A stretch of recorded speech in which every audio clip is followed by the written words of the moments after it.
जीव जब निद्रा में जाता है तो दो अवस्थाओं में जाता है। ये हर जीव की स्थिति होती है। ये दो ही अवस्थाएं होती हैं जिन अवस्थाओं में वो गहरे नींद में जाता है।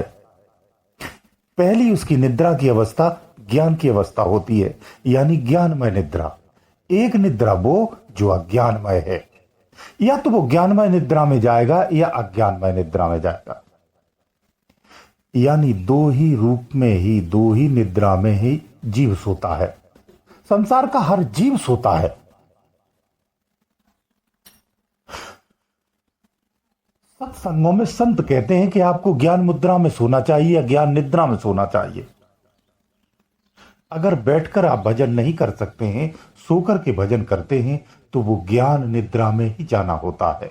जिन साधकों से ध्यान नहीं होता है, बिल्कुल ध्यान नहीं कर सकते हैं, उनके लिए ये बहुत अच्छी प्रक्रिया, अच्छी विधि है, उत्तम विधि है। ध्यान में अगर आप खर्राटे मारते तो आप ज्ञान निद्रा में नहीं है, ध्यान रखना। अज्ञान निद्रा में हो, सामान्य निद्रा में हो, जो सामान्य जीव है, आप उसी अवस्था में सो रहे हो। ज्ञान निद्रा में जाने से आप गहराई में चले जाते, आपको होश नहीं रहता है। आपको यह पता ही नहीं होता है कि मैं सो भी रहा हूं। किसी के जगाने से भी आसानी से नहीं जागते हैं। कुछ ऐसी भी चीजें होती, कुछ ऐसी क्रियाएं हो जाती हैं, इसे भी समझ लो। सबके साथ नहीं होता, लेकिन किसी किसी के साथ होता है।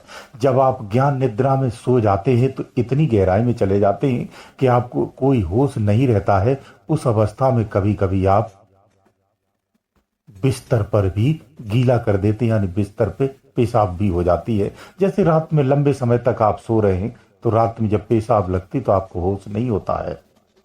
उस वक्त हमारा बिस्तर गीला हो जाता है। ये ज्ञान निद्रा होती है। ज्ञान निद्रा में जाने से आप सब कुछ भूल जाते हो। खर्राटा आना एक अलग बात होती है। वो गले की जो नस होती है, वो थायराइड ग्रंथ बोलते हैं, जिसकी ये बढ़ जाती है, या मोटापन जिसके शरीर में आ जाता है, फैट बढ़ा होता है, ऐसे साधकों को खर्राटे आते हैं। वो एक गले की प्रॉब्लम है। खर्राटा ज्ञान मुद्रा में अज्ञान मुद्रा, इससे तात्पर्य नहीं है। इसलिए इस भ्रम से बाहर होना चाहिए। तो जब हम सोते हैं तो हमें ज्ञान निद्रा में सोना चाहिए। इससे दो फायदे होते हैं। शरीर स्वस्थ होता है, आपकी निद्रा पूर्ण हो जाती है। दूसरा, आपकी आत्म जागृति होती है, आप अंतर ज्ञान में जाते, यानी सूक्ष्म शरीर भी आपका एक्टिव होता है। ज्ञान निद्रा में जाने से आपका स्थूल शरीर सो जाता है, यह बेहोश हो जाता है। वास्तव में यही बेहोशी होती है, पूरी तरह बेहोश हो जाता है। और अंतर का जो दूसरा आपका शरीर है, वो जागृत हो जाता है। और जब वो जागृत होता है तो तमाम दिव्य अनुभवों को महसूस करता है और यात्राएं करता है, दर्शन करता है, तमाम स्थितियों को देखता है। वो अपने भूत में, अपने भविष्य में, दोनों कालों को कभी कभी देखता है। जब वो भूत में चला जाता है तो अपनी युगों युगों तक के गुजारे हुए पलों को देखता है, भविष्य की घटनाओं को भी देखता है। ये ज्ञान निद्रा है। अज्ञान निद्रा में यह सब संभव नहीं होता है। ज्ञान निद्रा में जब साधक जाता है तो उसे अधिकतर सब उसकी पहचानी हुई चीजें मिलती हैं, क्योंकि वो अपने भूत की तरफ आकर्षित हो जाता है, उधर ही चला जाता है। क्योंकि आपके आत्म मोह उधर ही लगा है, जो आप पहले से छोड़ करके आए हुए हैं। वर्तमान शरीर धारण करने के उपरांत आप उस भूत को भूल चुके हैं, लेकिन आपका सूक्ष्म शरीर उस भूत को नहीं भूला है, उसे याद है। इसलिए आपकी सूरत जो है ना, कभी कभी भूत क्षेत्र में चली जाती है और अपने गुजरे हुए पलों को देखती है, स्थानों को देखती है, प्रिय चीजों को देखती है।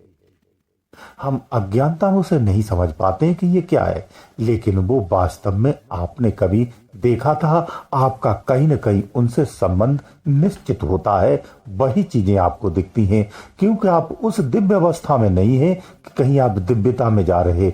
आप उसी जगत में ही घूम रहे हो जहां आपने पहले से घूमा हुआ है। ये अपना जीवन उस जगह पर जिया है। जब से ये धरा का निर्माण, सृष्टि का निर्माण हुआ है, तब से आप जीव अवस्था में हैं, अन्य शरीरों को धारण करते हुए ऐसे ही बने हुए हैं, आज तक मुक्त नहीं हुए हैं। इसलिए आप बहुत पुराने हैं, पूर्वज हैं, आप आज के नए नहीं हैं, आप अति पुराने प्राचीन हैं। तो प्राचीन चीजों को देखते हैं, ये ज्ञान की निद्रा होती है। अज्ञान की निद्रा में कल्पनाओं में खोता है, जो वर्तमान में उसके जीवन में चल रहा होता है, या दिन में कोई विशेष घटनाएं हुई होती हैं जो उसके चित्त में ठहर जाती हैं, वो कल्पना रूप में अंदर में देखता है। वो अज्ञान निद्रा होती है, वो स्वप्न में उसे यही सब दिखता है। तो यहां इसे समझा जा सकता है कि दृश्य दोनों अवस्थाओं में दिखते, अज्ञान निद्रा और ज्ञान निद्रा में, लेकिन दोनों दृश्यों का भेद अलग है, अंतर अलग है, मतलब अलग है। दोनों एक दूसरे से बिल्कुल अलग हैं। यानी अज्ञान निद्रा में सब काल्पनिक होता है, ज्ञान निद्रा में सब सच होता है, वास्तविक होता है, चाहे वो भूत का हो, चाहे भविष्य का हो, चाहे वो वर्तमान का हो। वैसे अधिकतर वर्तमान में ज्ञान निद्रा नहीं रहती है, या तो भूत में जाती है या भविष्य में जाती है, लेकिन ज्यादातर भूत में ही चली जाती है। जब ध्यान के माध्यम से सदृश्य ज्ञानमय होकर के उठते हैं, तो भूत और भविष्य दोनों के परिमध्य होकर के वर्तमान में स्थित होते हुए सम्मुख सीधा चलता है। वो ऊर्जावान स्थिति होती है, हमें उसी को प्राप्त करना होता है, उसी को हम साधना यात्रा भी कहते हैं। इसे यहां हैं। तो जो साधक ज्ञान निद्रा में सोना चाहते हैं, उनके लिए सरल तरीका यह है कि जब आप रात्रि को सोते हो तो अपने ध्यान को त्रिकुटी पर लगा लो और ध्यान लगा करके सो जाओ। जब ध्यान लगा करके आप सोएंगे, रोज अभ्यास करते रहेंगे, तो आपका अभ्यास ऐसा हो जाएगा कि आप नींद में जाएंगे तो ज्ञान निद्रा में जाएंगे, ज्ञान वाली नींद में जाएंगे, अज्ञानता वाली नींद में नहीं जाएंगे। ये प्रारंभ में नहीं होता है, समय बहुत लगता है, लेकिन रोज अभ्यास करते रहें तो धीरे धीरे ये आपके अनुकूल हो जाता है। तो इस तरह से भी आप सोते हुए भी भजन कर सकते हैं, यानी सोते सोते भजन करना, इसी को कहते हैं। यही विधि है कि सोना भी हो जाता है और आपका भजन भी हो जाता है। गुरुदेव दयालु।